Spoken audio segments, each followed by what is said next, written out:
In today's video, I'm going to teach you how to publish your Webflow website in our comprehensive 2025 guide. Whether you're new to Webflow or just brushing up on your skills, this step-by-step guide will ensure your website goes live smoothly and effectively.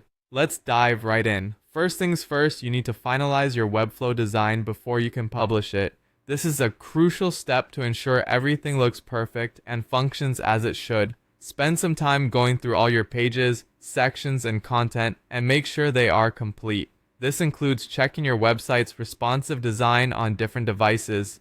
With Webflow's preview mode, you can see how your site looks on desktop, tablet, and mobile. Fix any glaring issues that might affect your user's experience.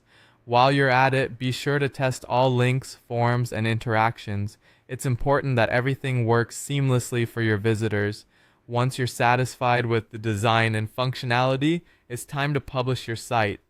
In Webflow, you have the option to do this directly from the designer or from your project settings. Look for the Publish button and click on it. You'll then be prompted to choose which domains you want to publish to, whether it's just your Webflow.io subdomain or a custom domain you've set up.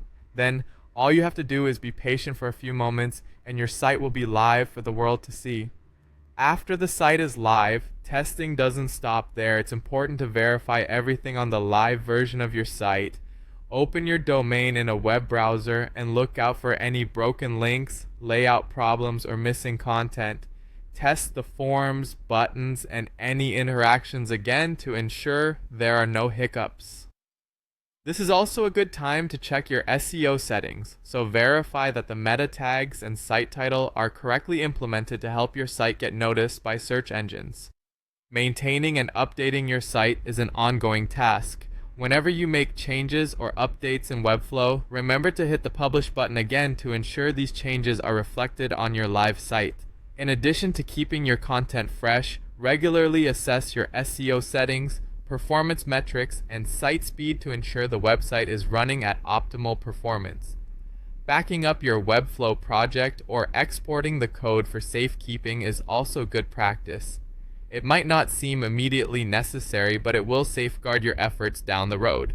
So there you have it, a straightforward yet thorough guide to getting your Webflow website live. Follow these instructions, and your website will not only look great, but also function smoothly across any device. Happy publishing!